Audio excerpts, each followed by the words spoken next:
How you doing?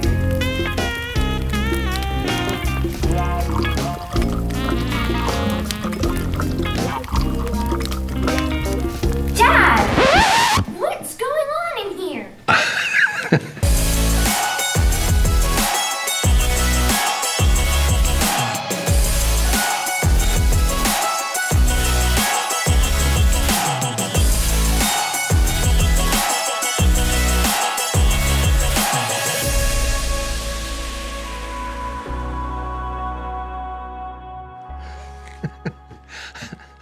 I guess I don't really know what is going on around here anymore.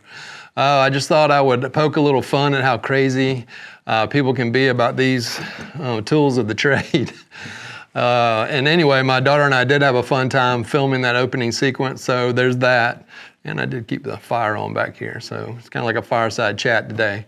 And that opening sequence was all filmed with this R5, 120 frames per second. Mixed in with some footage from the C70 that I'm using here to film all of this. But let's get serious, especially for those who have never seen one of these videos on this channel, and show some results with these cameras so they hopefully will know I'm a serious photographer. Now, if you've been around here for a while, you know that I switched out camera systems this past year. I'll link a couple of those videos up here in case you might want to see my thought process about that. But it really boiled down to the need to have access to a better tool for capturing video, since I was starting to get some requests from clients to include that service within my shoots. When I switched, I got that and so much more. I think the first shocking difference coming from a DSLR was the focus tracking. And I've talked to a couple other photographer buddies of mine who have switched as well, and they are all amazed at that system, just like I am. The fact that I don't have to move a focusing point around while forming my composition is still just mind-blowing. The ease of use from switching from vertical, if I'm shooting vertical or horizontal, or vice versa, and watching the reticle find the subject's face, it's just game-changing. I can't tell you how many times before that I've been down on my stomach, just prone, shooting up at say a football player, and they're in their stance, and I've changed my orientation and had to make them wait for me to get my focus set. Well, those days are over. Also, the low light autofocus performance has been phenomenal.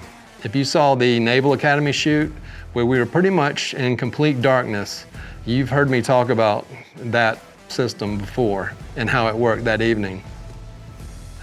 Now, some of you have been asking about my focus settings, and I'll run through them real quickly. All right, so let's take a quick look at my focus settings, and this is basically what I've been using for all my studio shoots and pretty much everything else. That's all I've kind of been doing with these cameras. So as you can see, I've got the AF operation and servo AF. AF method is in the face, oops, back here, is in the face plus tracking. Subject to detect people, eye detection is enabled, and continuous autofocus, I have that enabled as well. I know some people like to turn that off, but I do have that enabled, so the camera kind of keeps continuing to focus when they move, that type of thing. And then I have the touch to drag autofocus settings. And this helps me for those instances when I'm starting to work with a subject, and maybe like in my last shoot with the baseball players, sometimes I have them face away from the camera, and so there's no face for the camera to pick up on, so I will adjust the focus reticle to the back of their head or their body or something like that. The camera usually does a pretty good job on that, but in the case that it doesn't, I can do that. And then I've got it set to the right side of the screen because that's the closest to my thumb. And so I can make those adjustments fairly quickly. Let's see, we'll go to the servo autofocus. I've got set to just case 1, and I've got the sensitivity set right there in the middle, as well as the acceleration, deceleration tracking. This has worked perfectly for me, so just have not had to change that at all. If I'm working a live sporting event or something where the objects are moving quicker, I might have to change to one of these, but so far I've had perfect success in this first set. And then the initial servo autofocus point I've got set to auto, so it automatically jumps and finds usually the face there, and I don't have it set for something like in the middle. While we're here, let's go ahead and look. I'll show you my image quality. I've always got it set to RAW unless I'm doing something that I'm not being paid for the most part. And then and so on this menu with the RAW files, I'm shooting in the Adobe RGB color gamut, which is larger than your sRGB, which works more for your JPEGs. And then picture style, I'm in neutral. If I was going to shoot in JPEG, which I don't, I would probably set that to standard up here and then change the color space to sRGB, and so that would be more of a JPEG workflow. So those are basically all my settings for color balance and my RAW, obviously shoot in the RAW format. And in post, I'm using some profiles from Color Fidelity, which I use in Adobe Camera Raw to kind of set my colors to begin my retouching that I do.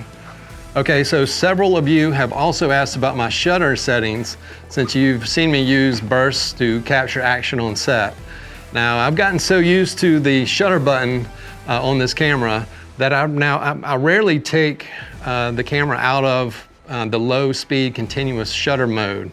It's a mouthful. Since I can feather the shutter button here and only fire 1 frame at a time.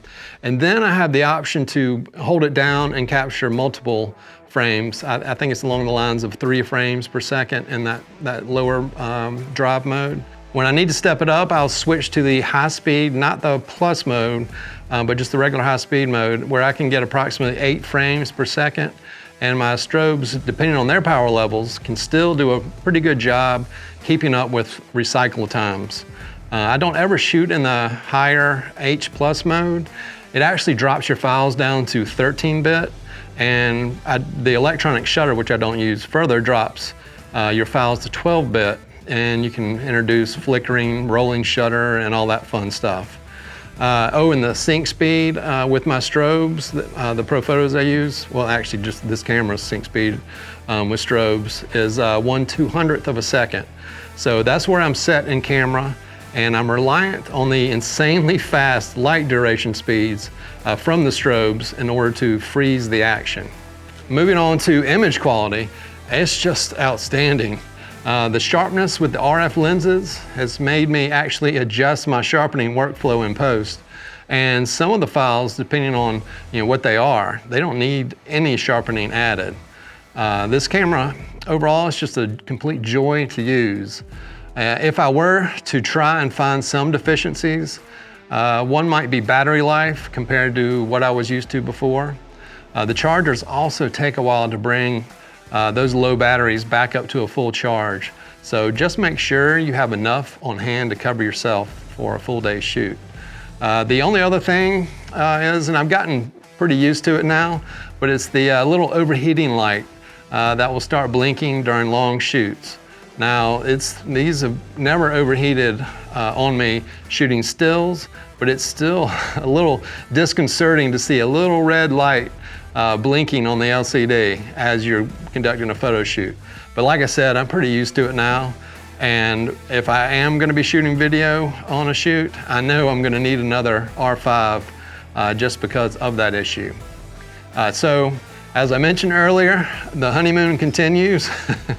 And I hope I've answered most of the questions y'all been sending me about this camera and my workflow on my commercial photo sets.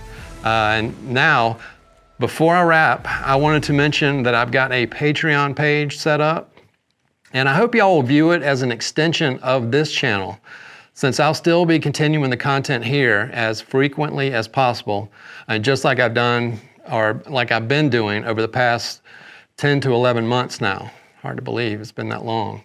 But I wanted to set something up for those of you who might want more content. One of the things I'm really excited about is the mentoring option. First, let me state the obvious though. There might not be any interest here, but I have had some inquiries for critiques and some very detailed questions about things. And I hope this option might be something that those of you can find useful. As I mentioned on the page, it is subscription based, so it could be a one-time thing, or we could meet up over the course of several months to a year or more. Totally up to you.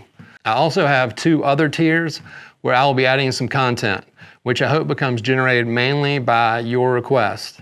Included in that would be some detailed lighting breakdowns where I could hire a model or athlete to come here into the studio and we could run through some lighting demos. It's there, it'll be developing, so I hope you'll find it of interest and maybe join in to help support the content.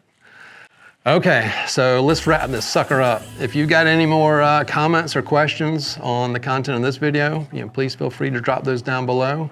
If you feel this video is worthy, please hit that thumbs up, and there's a little subscribe button sitting there if you haven't already, and don't forget the little bell so YouTube will let you know when I'm here. Look for me on social media at QuantsPhoto on Instagram and Twitter. Please stay safe and healthy out there. And I hope to be here again in the next one.